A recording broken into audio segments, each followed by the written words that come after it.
নবম শ্রেণীর সুপ্রিয় শিক্ষার্থী, আজকে তোমাদের ইংরেজি বই থেকে ষষ্ঠ experience the art of expressing comparisons থেকে 6.4.1 অ্যাক্টিভিটি বিস্তারিত আলোচনা করতে যাচ্ছি উত্তর সহ। এবং এখানে পদ্মা নদী সম্পর্কে কয়েকটি টেক্সট আছে। এই টেক্সটের আলোকে আবার প্রশ্ন আছে। প্রশ্নের উত্তরগুলো আমি অবশ্যই সুন্দরভাবে তোমাদের প্রদান করব এবং বুঝিয়ে দেব। তোমরা এখানে দেখতে পাচ্ছ পদ্মা নদীর চিত্র রয়েছে এবং পদ্মা নদীর উপরে সেই বিশাল পদ্মা সেতু তোমরা দেখতে পাচ্ছ। তো প্রথমে জেনে নিচ্ছে আমাদের জন্য নির্দেশনা কি দেওয়া আছে। প্রথমে দেওয়া আছে লেটস লার্ন টুগেদার, চলো একসাথে শিখি। এরপরে দেওয়া আছে read the following text and check your understanding in groups, যে নিচের টেক্সটটি পড়ো এবং গ্রুপের মধ্যে অর্থাৎ দলের মধ্যে তোমার যে বোঝাপড়া সেটা চেক করো অর্থাৎ পরীক্ষা নিরীক্ষা করো। এখানে প্যারাগ্রাফ 1 দেয়া আছে, অবশ্যই প্যারাগ্রাফ 1 থেকে একটা কোয়েশ্চেন থাকবে। আমরা প্রথমে বুঝে নিই প্যারাগ্রাফ 1-এ কী দেয়া আছে। The Padma multipurpose bridge is a matter of national pride for Bangladesh. Padma বহুমুখী সেতুটি হলো বাংলাদেশের জন্য জাতীয় গৌরবের একটি বিষয়। It is across the Padma river, এটা পদ্মা নদীর উপরে অবস্থিত। Inaugurated on 26 June 2022, it is testament to our determination to achieve wonders. 2022 সালে 26শে জুন পদ্মা নদী উদ্বোধন করা হয়েছিল। এটি হচ্ছে আমাদের বিস্ময় অর্জনে এবং আমাদের প্রতিজ্ঞার একটা সাক্ষ্য। এখন এই প্যারাগ্রাফ 1-এর উপরে যে কোয়েশ্চেন আছে সেই কোয়েশ্চেনটা আমি পড়ছি। What will be your thesis statement for this text? এই টেক্সটের জন্য তোমার গবেষণামূলক বিবৃতি বাক্যটি কী? এই টেক্সটের মধ্যে সেটা হচ্ছে প্রথম যে সেন্টেন্সটা সেটাই হচ্ছে আমার thesis statement.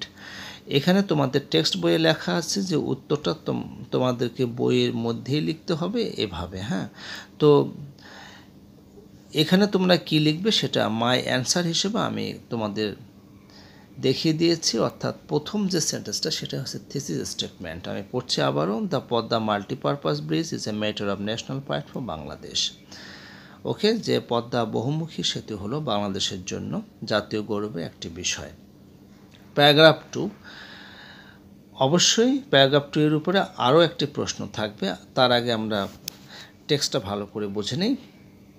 The bridge is considered a more challenging construction project compare to any others, অর্থাৎ সেতুটি অন্য যে কোনো সেতুর তুলনায় এটি একটি চ্যালেঞ্জিং নির্মাণ প্রজেক্ট হিসাবে বিবেচনা করা হয়। Building a bridge over the Padma river is challenging compare to any other river considering it's width and depth, অর্থাৎ পদ্মা নদীর উপরে সেতু নির্মাণ করা দৈর্ঘ্যে এবং গভীরতা বিবেচনা করে অন্য যে কোনো নদীর তুলনায় পদ্মা নদী হচ্ছে খুবই চ্যালেঞ্জিং অর্থাৎ ঝুঁকিপূর্ণ। It is the longest bridge in Bangladesh with a length of 6.15 kilometre. এটি বাংলাদেশের সবচেয়ে দীর্ঘতম সেতু যার দৈর্ঘ্য হচ্ছে 6.15 kilometre. It overshadows any other bridge in length in Bangladesh. Overshadows মানে হচ্ছে ছাপিয়ে যাওয়া। তোমরা এখানে দেখতে পাচ্ছ, আমি ব্র্যাকেটের মধ্যে এর অর্থটা লিখে দিয়েছি। এটি বাংলাদেশে দৈর্ঘ্যে যে কোনো সেতুকে ছাপিয়ে গেছে। When compare to it only Bangabandhu bridge comes somewhat close two it with a length of 4.98 kilometre. যখন তুলনা করতে হয় কেবলমাত্র বঙ্গবন্ধু সেতুই কিন্তু কিছুটা এর কাছাকাছি তুলনা করা যায়, যার দৈর্ঘ্য হচ্ছে 4.98 kilometre. Two other bridges can be compared to it lengthwise, namely Bangabandhu Railway Bridge 4.8 km and Rupsha Rail Bridge 5.13 km.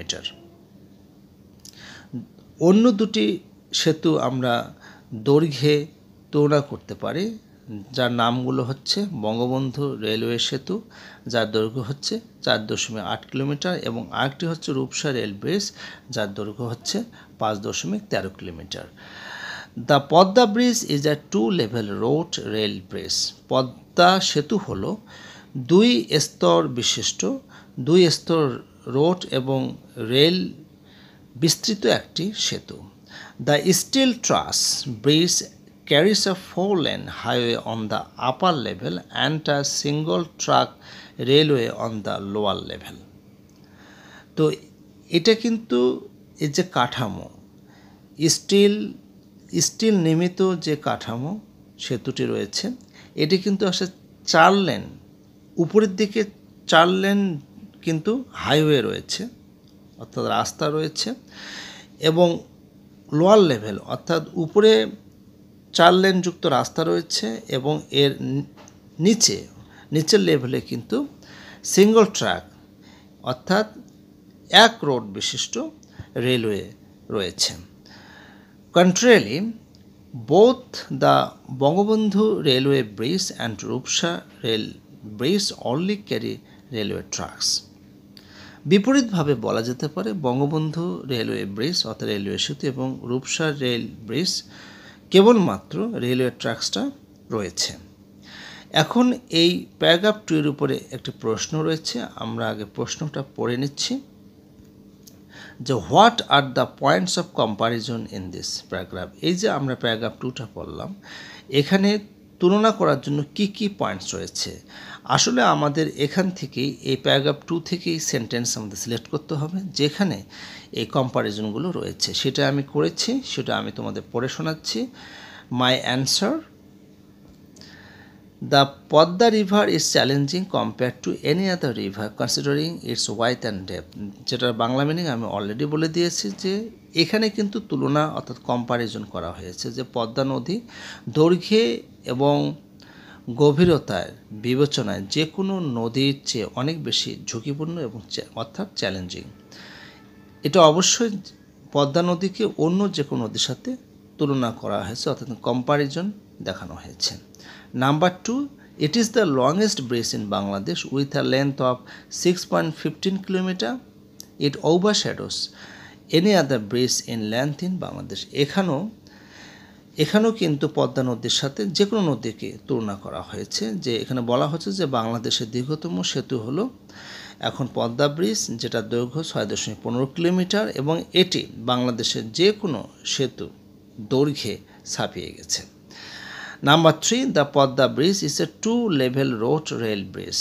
Padma bridge হচ্ছে দুইটি লেভেল বিশিষ্ট রেলওয়ে সেতু এবং এর যে স্টিলের তৈরি যে কাঠামো সেতুটি রয়েছে, এটার মধ্যে আসলে উপরের লেভেলে রয়েছে 4 লেন যুক্ত হাইওয়ে এবং নিচের লেভেলে রয়েছে single track railway. Contrarily, both the Bangabandhu railway bridge and Rupsha railway bridge only carry railway tracks. এখানে নিঃসন্দেহে বঙ্গবন্ধু রেলওয়ে ব্রিজ এবং রূপসা রেল ব্রিজের সাথে পদ্মা ব্রিজে কিন্তু কম্প্যারিজন করা হয়েছে। এরপরে আমরা পড়ছি হচ্ছে প্যারাগ্রাফ 3। আগে বুঝে নিই প্যারাগ্রাফ 3তে কী বলা হয়েছে। The Padma bridge features the highest pile depth compared to any other bridge in the world at 120 meter 390 feet. Padma সেতুর আসলে বৈশিষ্ট্য হচ্ছে যে কোনো ব্রিজের তুলনায় এটি সবচেয়ে উচ্চতম, এখানে গভীর যুক্ত পাইল রয়েছে, অর্থাৎ যে পাইলগুলো বসানো হয়েছে সেটা কিন্তু খুবই গভীর এবং উচ্চতম পাইল, যেগুলো পদ্মা নদীতে বসানো হয়েছে এবং পৃথিবীর মধ্যে কিন্তু এটা অবশ্যই সবচেয়ে উচ্চতম, এবং এটার দৈর্ঘ্যটা হচ্ছে 390 ফিট। একটু কল্পনা করো 390 ফিটের যে একটা বিল্ডিং হয়, অনেক বড় বিল্ডিং হবে, এবং এখানে পদ্মা নদীর উপরে যে পদ্মা নদীতে যে পাইলগুলো বসানো হয়েছে এটার কিন্তু দৈর্ঘ্যই হচ্ছে 390 ফিট অর্থাৎ 120 মিটার। একটা বিস্ময়কর ব্যাপার, ঠিক আছে। It also is the deepest bridge in the world. এটি পৃথিবীর মধ্যে সবচেয়ে গভীরতম সেতু, সবচেয়ে, এবং with piles installed as deep as 127 meters, এবং প্রত্যেকটা পাইলস কিন্তু হচ্ছে 127 মিটার গভীর। এই হিসাবে কিন্তু এটা নির্মাণ করা হয়েছে অর্থাৎ ইনস্টলড করা হয়েছে, নির্মাণ করা হয়েছে। When discussing the practicality of the bridge, Contrary to many misbeliefs, the bridge will boost the GDP of Bangladesh by as much as 1.23%.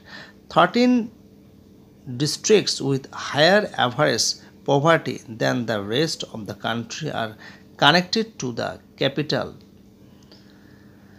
এখানে বলা হচ্ছে যদি সেতুটির বাস্তবতা সম্পর্কে আলোচনা করা যায় তাহলে যতগুলো অপবিশ্বাস রয়েছে যেগুলো বিশ্বাস করতে কষ্ট হয় এটার বিপরীতে বলতে হয় যে সেতুটি বাংলাদেশের জিডিপিটা বৃদ্ধি করবে 1.23% হারে বৃদ্ধি করবে এবং 13টি জেলা যে 13টি জেলায় কিন্তু গড়পড়তায় দারিদ্রতা বিদ্যমান থাকে এটি কিন্তু দেশের বাকি যে জেলা আছে সেগুলোর সাথে কিন্তু সংযুক্ত হয়ে যাবে, বিশেষ করে রাজধানীর সাথে সংযুক্ত হবে।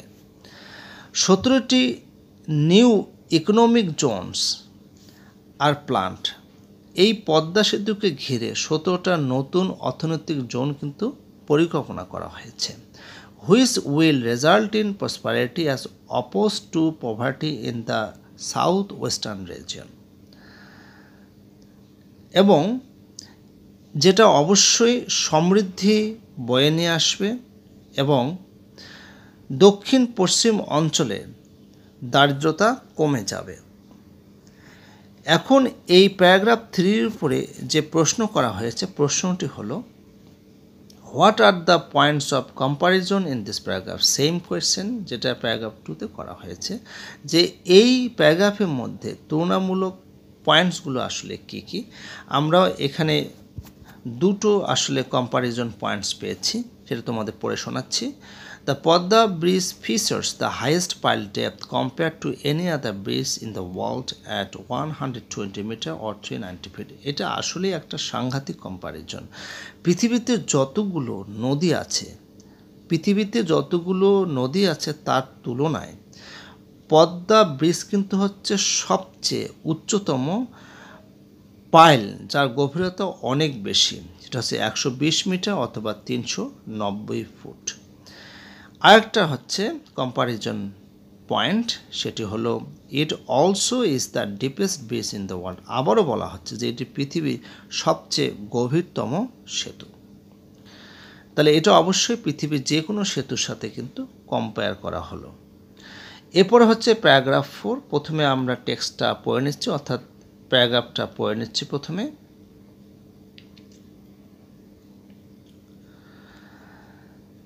Tourist spots of the southwestern Bangladesh like Kuakata and Sundarbans and major destinations like Borishal, Faridpur, Gopalganj, Patuakhali and Khulna are now easily reachable from the capital city of Dhaka.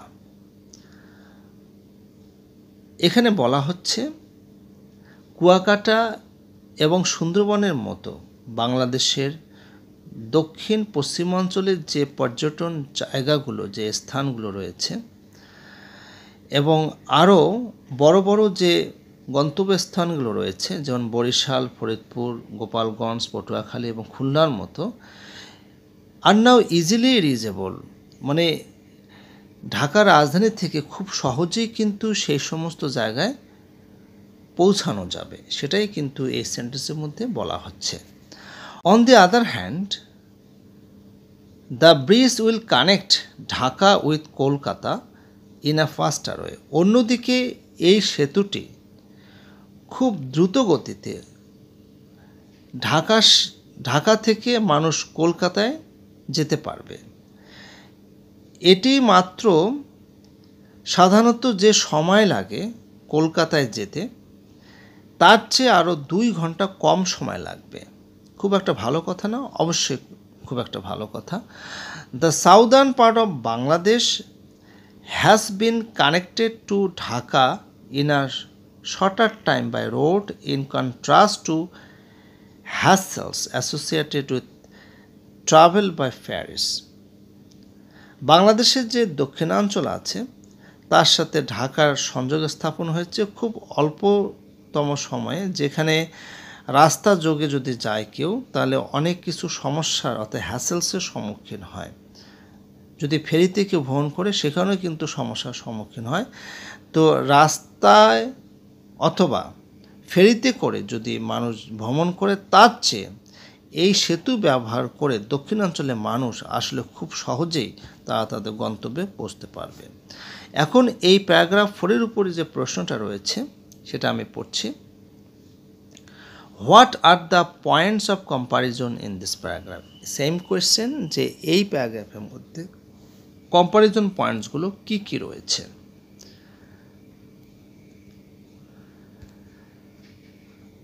সেটা হচ্ছে, on the other hand the bridge will connect Dhaka with Kolkata in ফাস্টার way. এটা অতীত যে কোনো সময়ের চেয়ে, যে ঢাকা থেকে কলকাতা যেতে যে সময় লাগে ফেরিতে করে অথবা স্থলপথে, সেখানে কিন্তু এই সেতু ব্যবহার করে খুব সহজেই কম সময়ে যেতে পারবে। আরেকটা হচ্ছে, the southern part of Bangladesh has been connected to Dhaka in a shorter time by road in contrast to hassles associated with travel by Ferris.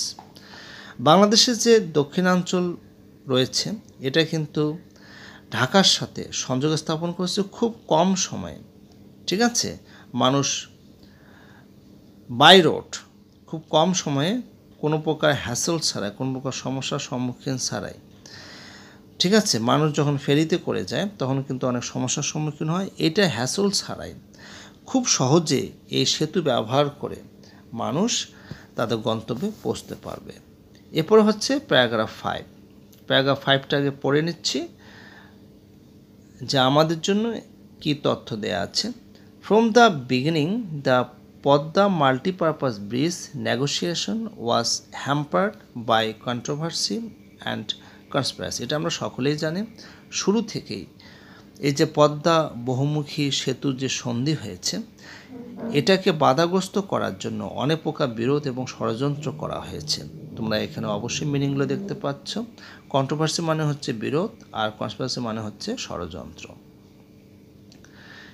এরপর বলা হচ্ছে, local and international conspirators conspired to hinder the completion of the bridge. অর্থাৎ স্থানীয় এবং আন্তর্জাতিক ষড়যন্ত্রকারীরা তারা কিন্তু এই সেতুর যে কমপ্লিশন, যে নির্মাণ কাজ, সেটাকে বাধাগ্রস্ত করার জন্য ষড়যন্ত্র করেছিল। A united national effort assured the completion of this mega project. একটা জাতীয় প্রচেষ্টা, ঐক্যবদ্ধ একটা জাতীয় প্রচেষ্টায় এই মেগা প্রজেক্ট সম্পূর্ণ করা হয়েছিল, অর্থাৎ সম্পূর্ণ করা গিয়েছিল। ওকে, এখন এখানে আছে টু সাম ইট আপ, অর্থাৎ উপসংহারে বলা যেতে পারে, the Padma bridge has changed the lifes of people for the better. যে পদ্মা ব্রিজ আসলে মানুষের মঙ্গলের জন্য, মানুষের জীবনকে আসলে পরিবর্তন করে দিয়েছে। We should now put hour minds and efforts two harvest the opportunities it opened up.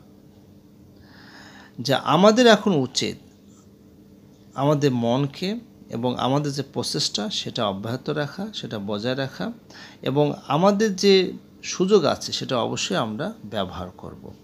With a combined effort of all the people from different works of life, a new era of development and prosperity will be assured if the Padma bridge is utilised to its full potential.